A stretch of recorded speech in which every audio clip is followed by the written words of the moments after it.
Hi, welcome back to Lunatea's Vale. We're going to the Mommet house at last.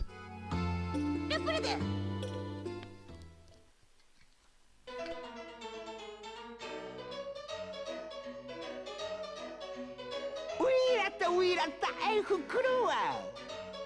Jon Fodason, Toritorichiasik. Oh, way, we Mommet Budlak Al. Dinang Aksum Al, we Mkrap, before na outer banners. Lasiyo, Punapu, Ebain Sabaring.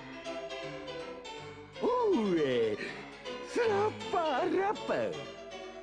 Palasi Fabrubu, during up crew. May I wem Hondo Agdori next step.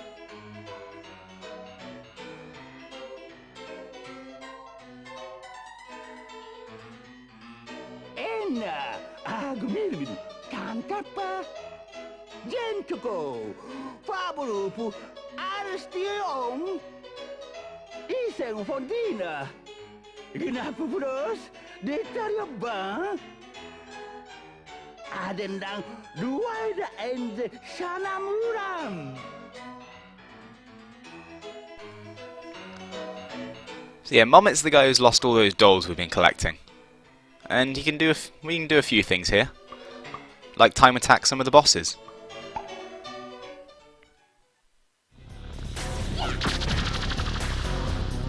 As you'd expect, boss shows, we get taken to the boss. The actual pre-boss cutscene does actually play, so it's effectively doing the level again, except this time with the timer.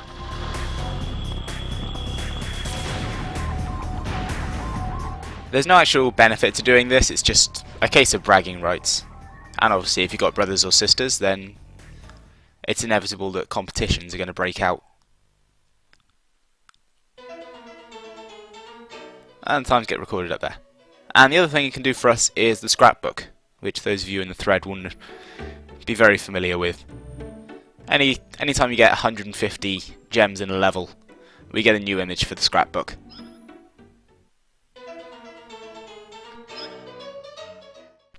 So that's all we can do at the Mommet house right now, at least until we've got more.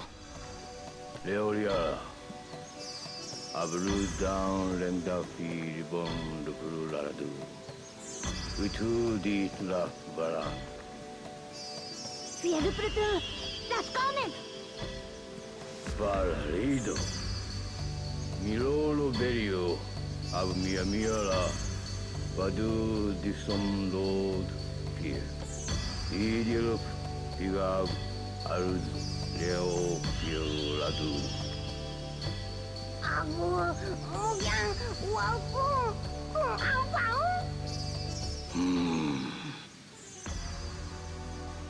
Mia, Adam not calling la, and Bralau, Blanco Mia, Durapa, Orang Dopa, Abunam, Enocron. Everyone was Ladedio, Warabla, Buna, Azupo, Diabara. Yodeludu, Wallap, Paravidu. Kurtupa, Enab. And leave client. Irvenant, Salam, Avnat Tugan. Wagu, ang wagu, Mokiawan. Elniara Inoseba, Rudon.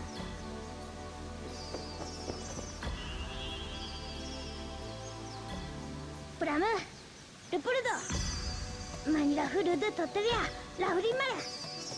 Hallelujah. Lucy said to Leolia. That's nice and cyclena. Ow! Okay. Cyclena. We are not. Ow! Ogoro, ow. I'm tongue. Rafara, Rupurdo.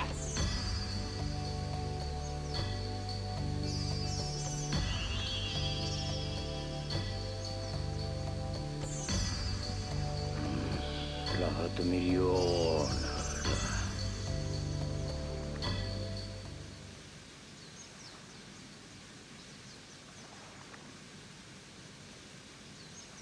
Ano lamang abdu-budu idea.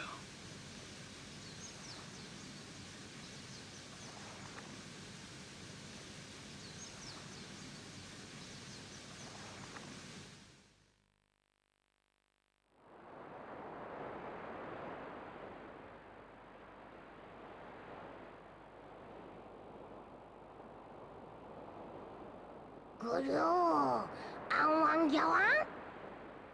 Julian goods, Heratunia. Bahu, double de. Right, let's go get ourselves a boat.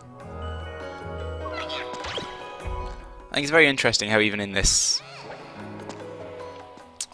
game we're talking about a xenophobic nation and biting social commentary in this platformer. And hey, look who's back. Pretty easily dealt with. This level is long. This is a very big level. It's the only level in this video, and you can see it's a good 20 minutes of game, even if you know where you're going. Which at the time of recording I didn't, so there we go. The basic idea, just like in the last level of Daughter Phantomile, is that there are three switches dotted around the level, and we need to go and find them all, because they'll activate all the engines. On the way, there's a load of cool set pieces, like bouncing up this tree. We get into the cannon and we can start working on getting into the Ark proper.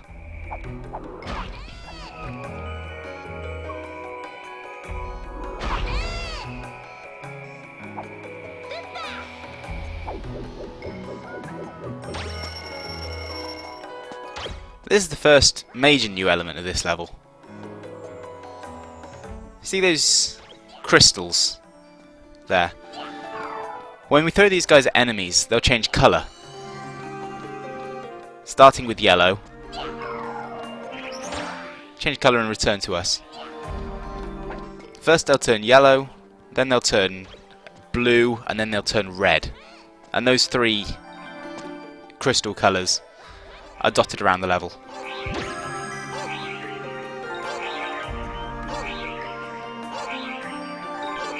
So that's our main puzzle focus this level.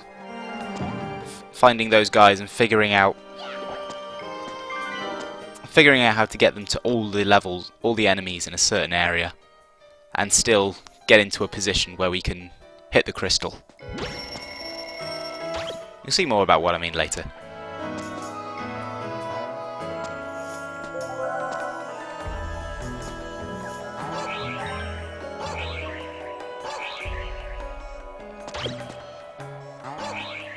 It can also be exploited quite a bit.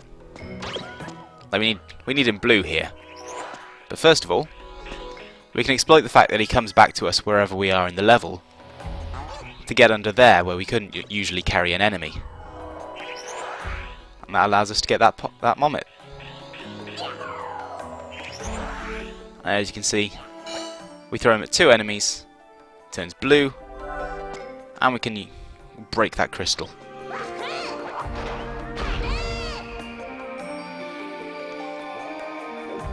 The game doesn't tell you this anywhere in the manual. It's something that you're left to figure out for yourself by throwing the enemies around.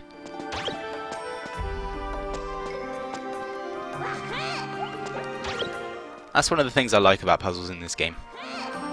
Even when you're introduced to an unfamiliar kind of enemy, the onus is on you to throw it around and figure out what it does. It's like every single platformer manual back in the Mega Drive days would tell you to watch traps and see how they work. Now there's a thing we're going to be seeing quite a lot in this level. 2 memory clocks right next to each other. This is because we're going to be coming back to this area again later on. But now we're getting into the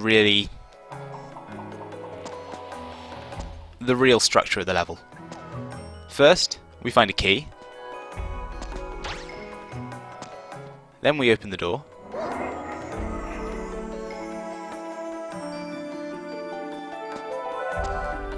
And then we enter like a puzzle area.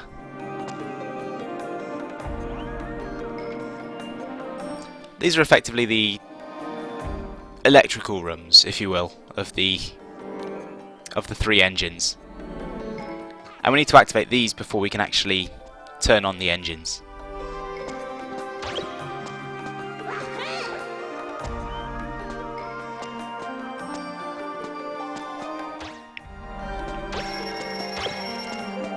As you would expect, we need to use this guy.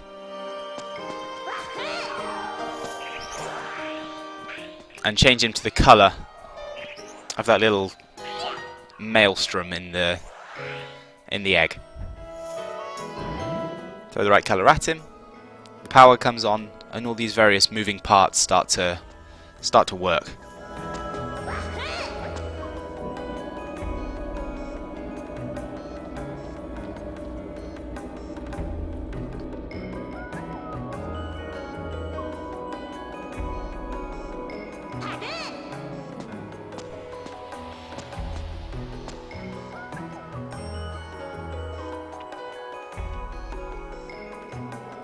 As you can see, now we've turned that on.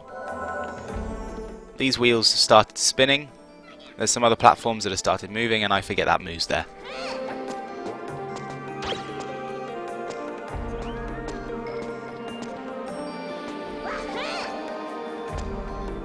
I think the closest parallel to this level from earlier games is probably the tower in Forlock Forest in Door to Phantom. Because just like that level, this is about activating moving parts and using them to get higher in the level.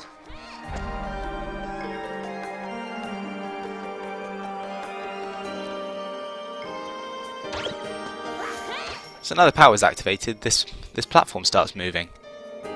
And a moose appeared here to allow us to get to that.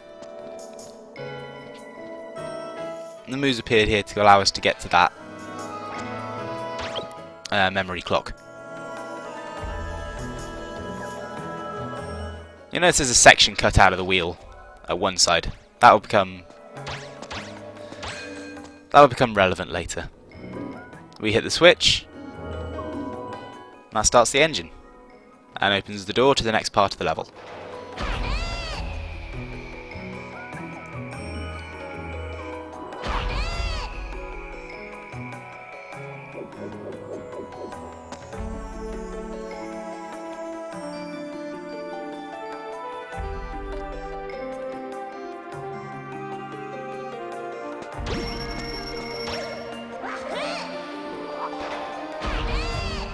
So we're into the second engine.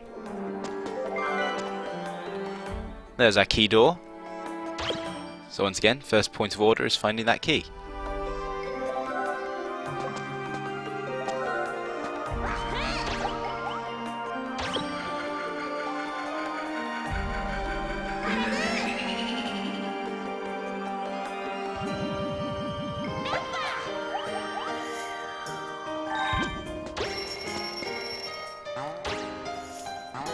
And obviously this being the second engine, things are going to be a bit more difficult.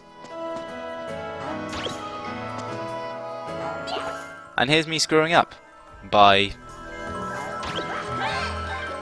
not knowing that that mirror spirit was there and costing me quite a lot of gems. And then falling down here. This is one of the few times throughout the game where an area accessed by those UFO types doesn't seal itself off when you get up there. And you have to run around a bit to make the move reappear. Because obviously the key door's down there, the key is up here. So we need to do quite a bit of moving about and backtracking to try and get it.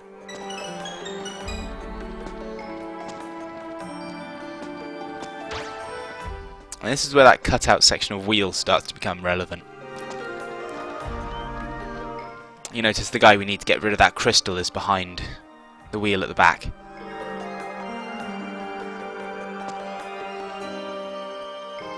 So we need to activate the wheel to get our hands on him.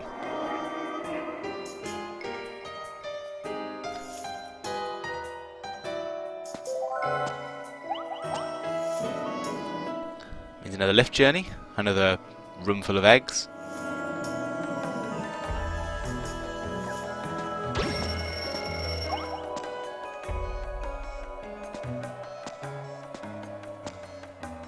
And this guy. And obviously throwing him at the spikies does nothing. Except get rid of him.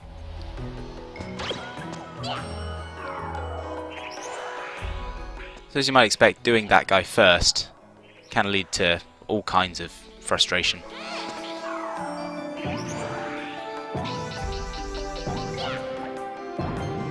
As can timing that throw right.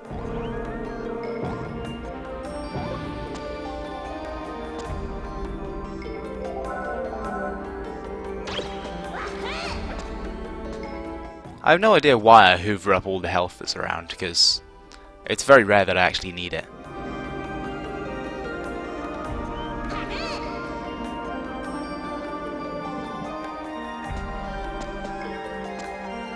And unlike the last area, this one actually keeps its colour change when we jump on the elevator.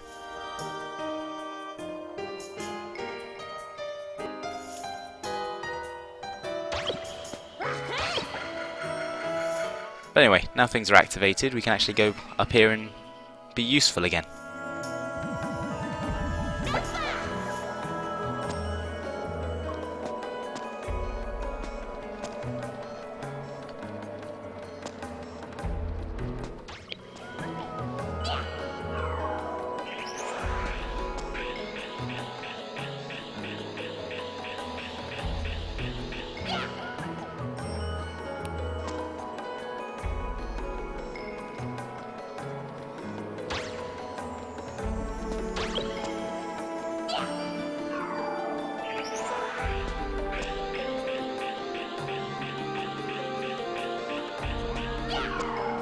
This guy can be a little hard to hit.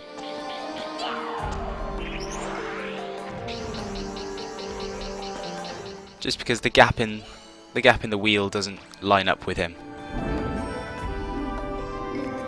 So you have to hope that he's coming up as you get to a point where you can actually hit him.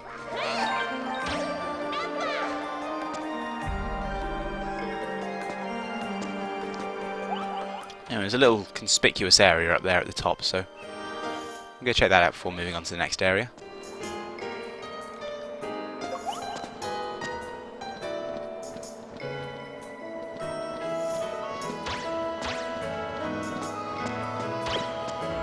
So it has a checkpoint in it.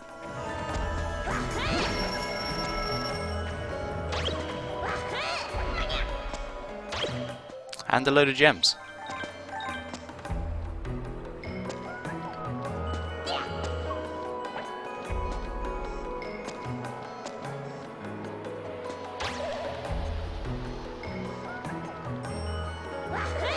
Yeah, that's all this area has for us, so we can move on to the next.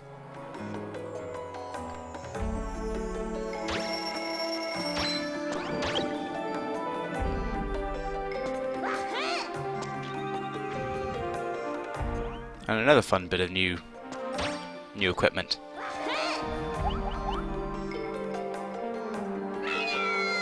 And a stupid death.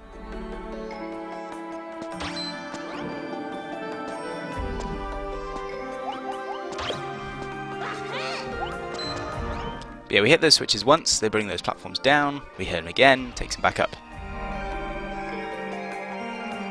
So the puzzle lies in figuring out how to hit them twice, while still being able to get on the platform in time.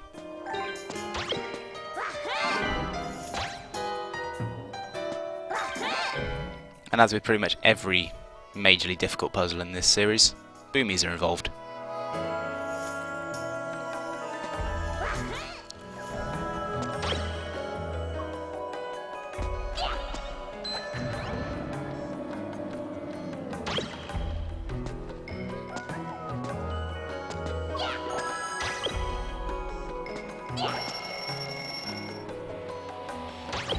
We can't get high enough to get that switch a second time and still be able to get on the platform. Except we can, so I'm talking out of my arse here. But we can at least grab the mirror spirit and all these gems.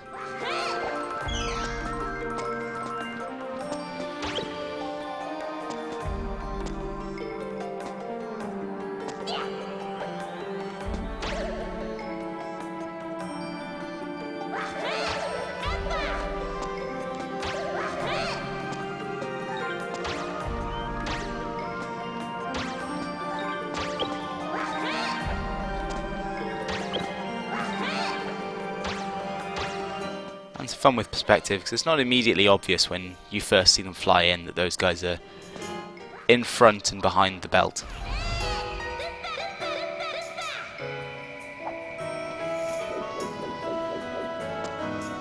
It's one of those rare times when this actually becomes an issue.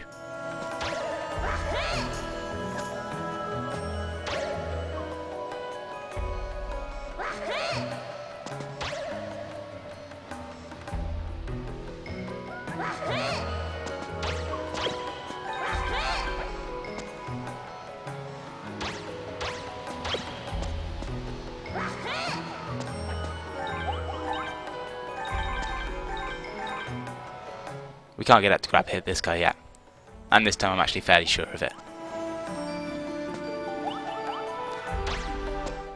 We need to turn the power on first.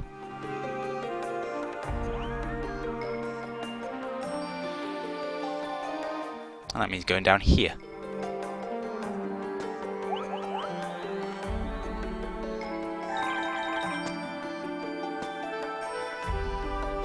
That switch there effectively is the level exit.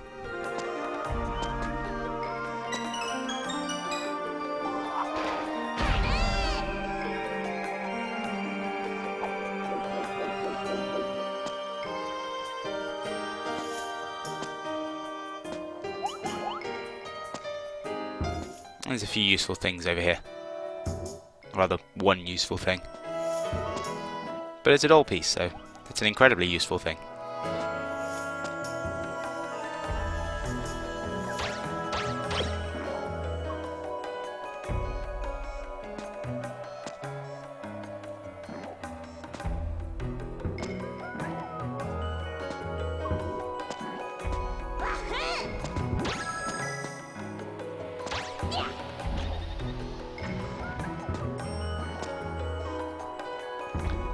I think this level's rather unique in that it's one of the few that doesn't actually have different music tracks for different parts of the level.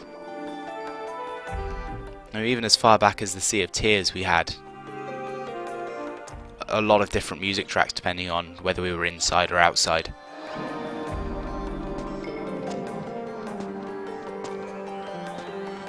Whereas here it's just one continuous track.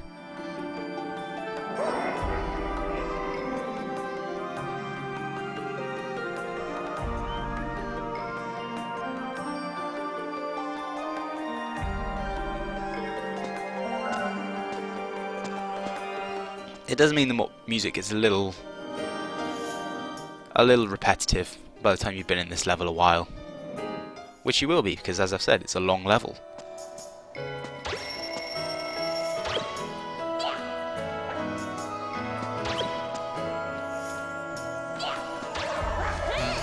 It's not a bad level to play, but it is a level that does wear you down a bit.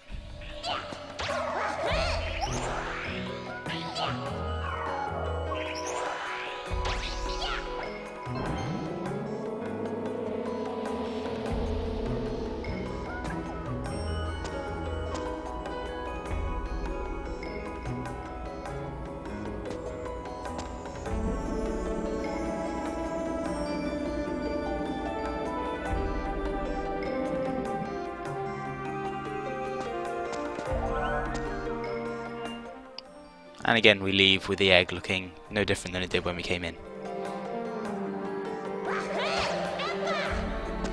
But the power's on at least, so we can go and see what that did.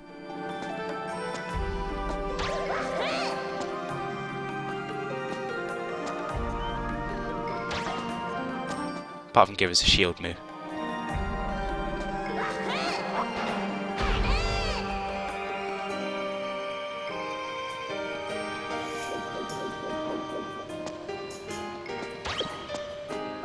Start these platforms swinging. Which means we get some good old-fashioned jumping from swing to swing.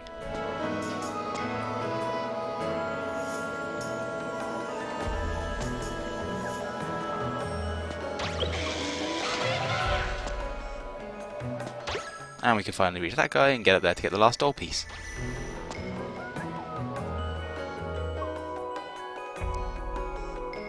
Doll pieces are very easy to find in this level.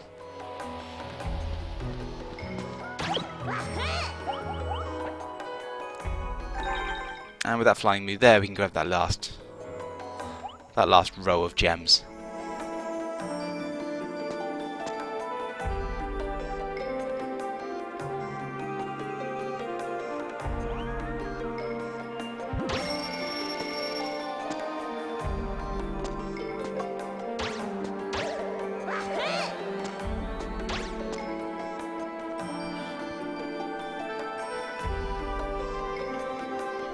Now comes the issue of hitting this switch.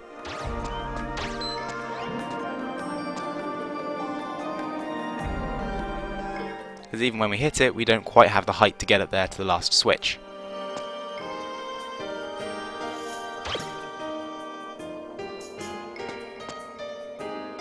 So we can just use the move to get ourselves a boost. And that's the level complete.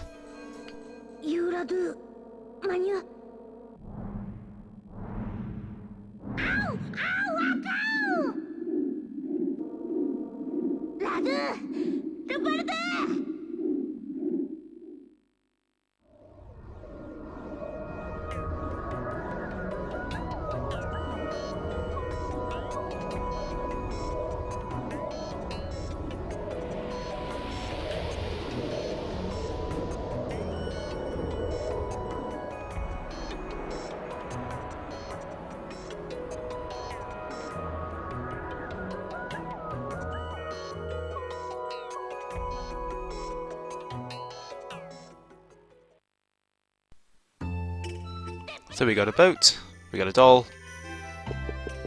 and I'll see you next time.